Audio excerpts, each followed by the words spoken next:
पूर्व मुख्यमंत्री उत्तराखंड के हरीश रावत जी इस वक्त हमारे साथ मौजूद हैं। हरीश जी, बहुत स्वागत है आपका आज तक पर। और चूंकि आपने बहुत सारी सलाह भी दिए हैं, बीजेपी की सरकार पर निशाना भी साधा है, इसलिए पहला सवाल मेरा सीधे आपसे, जोशीमठ को बचाने के लिए तत्काल किस तरह की कार्रवाई किए जाने की जरूरत है? तत्काल सरकार को अपनी पूरी शक्ति लगा, राज्य और केंद्र सरकार को जोशीमठ बचाना अपना प्रमुख लक्ष्य घोषित करना चाहिए। इसीलिए हमने कहा इसको राष्ट्रीय आपदा मानिए, क्योंकि राज्य के पास अपने संसाधन नहीं। दूसरा काम जो इस समय सरकार ने भी अब मान लिया है कि करीब करीब 700 घर ऐसे हो गए हैं जो बिल्कुल खतरनाक स्थिति के अंदर है, और उनमें से 25% घर ऐसे हैं जो टिल्ट हो चुके हैं या जिनमें बड़ी दरारें पड़ चुकी हैं या उनके आगे का सहन इत्यादि जो है वो टूट चुका है। बहुत विस्फोटक स्थिति है, और जरा सा और स्थिति खराब होने में जो है सैकड़ों लोग घरों में दब जाएंगे। तो इसलिए उनको कैसे दूसरी जगह पुनर्वासित किया जाए, ये एक बड़ा सवाल है। अभी तक देखिए 1-2 तारीख से स्थिति खतरनाक होती गई थी, लेकिन आज तक केवल 34 या 35 लोगों को वो भी किसी होटल्स के कमरे में और उनमें शिफ्ट किया गया है, और नगरपालिका के कमरों में शिफ्ट किया गया है। मैं वहां गया था, मैंने उनसे बातचीत की।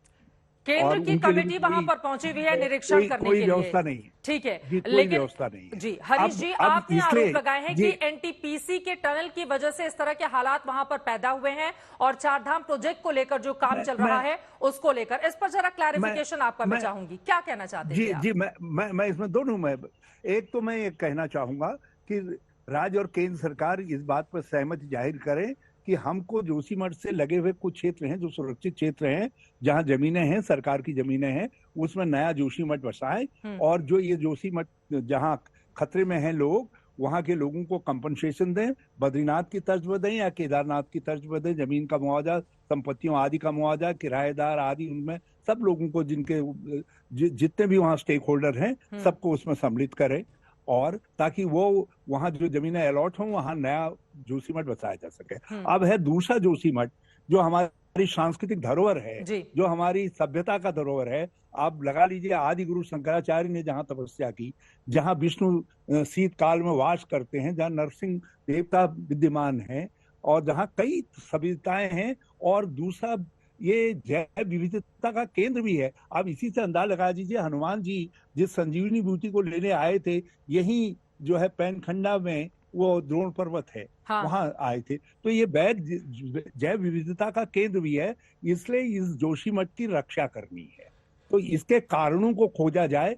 सबसे प्रमुख विलेन लोग बताते हैं, लोगों की धारणा है, पुख्ती धारणा है, और ये सही भी धारणा है, वो है जो एनटीपीसी की टनल बनी हुई है, उस टनल के बाद स्थितियां एग्रीवेट हुई हैं, और उसमें और ज्यादा स्थिति को बिगाड़ने का काम किया है। चारधाम यात्रा सुधार मार्ग के नाम पर जो कटिंग हो रही है बेतहासा और बड़ी बड़ी मशीनों से हो रही है, और एक सारा जोशीमठ विरोध कर रहा है कि आप जोशीमठ के नीचे से एक बाईपास निकाल रहे हैं 4 लेन का, जिससे और ज्यादा स्थिति कॉम्प्लिकेट हो सकती है, जोशीमठ का अस्तित्व खतरे में पड़ सकता है।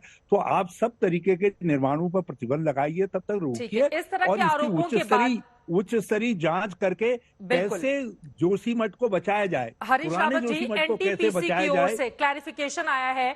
एनटीपीसी ने जो कहा है एज इट इज मैं बता देती हूँ, ये सुरंग टनल बोरिंग मशीन के जरिए बनाई गई है, कोई भी ब्लास्ट नहीं हुआ है टनल निर्माण के लिए, और जैसे दिल्ली मेट्रो बनाई गई बिल्कुल नीचे नीचे उसी की तर्ज पर वहां पर भी ये निर्माण कार्य चल रहा था, हालांकि उसको रोक दिया गया है। एनटीपीसी की ओर से आप जो आरोप लगा रहे हैं उनकी ओर से ये बयान आया है। जी, मैं एनटीपीसी के लोगों से कहना चाहूंगा, दिल्ली में और यहाँ भारी अंतर है।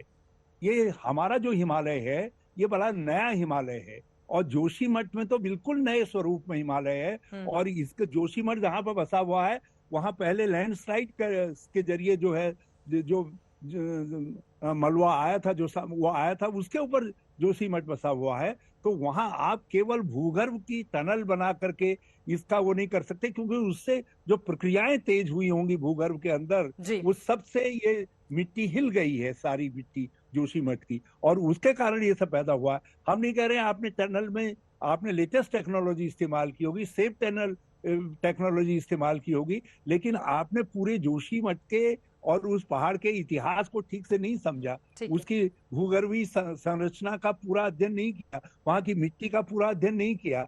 यदि आपने वो सब चीजें ध्यान में रखी होती, शायद आप टनल नहीं बनाते।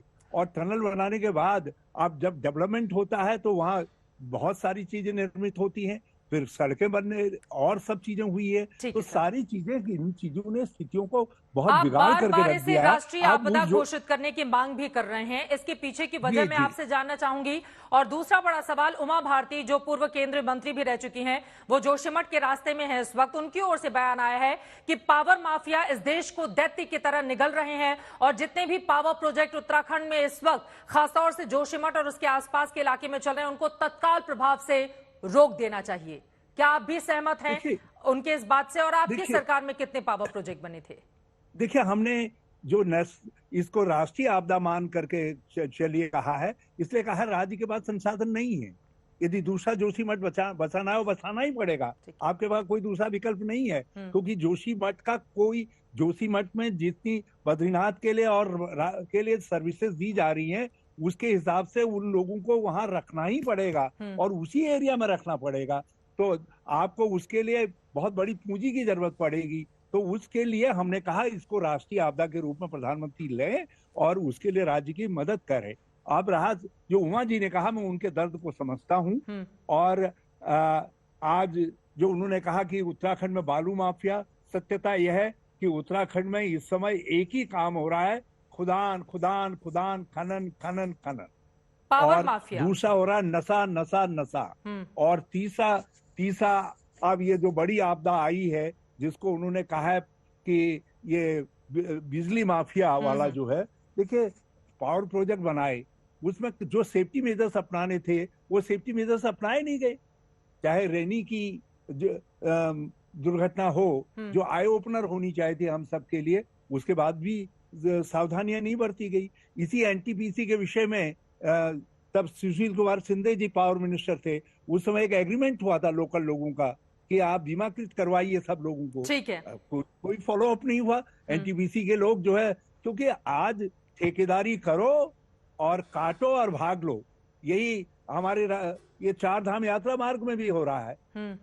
ये इसका था less cutting maximum width by walling इत्यादि के जरिए। लेकिन बीजेपी का ये कहना है कि वहां पर जो निर्माण कार्य हो रहे हैं वो पहाड़ के जितने नियम हैं उसको फॉलो करते हुए किए जा रहे हैं और इंफ्रास्ट्रक्चर का निर्माण पहाड़ों पर बीजेपी की सरकार ने जिस तरह से करवाया है वैसा बेहद कम देखने को मिलता है। प्रधानमंत्री खुद एक एक बात की जानकारी वहां से लेते रहते हैं और पीएमओ की बैठक भी हुई है इस पूरे जोशीमठ के मामले में।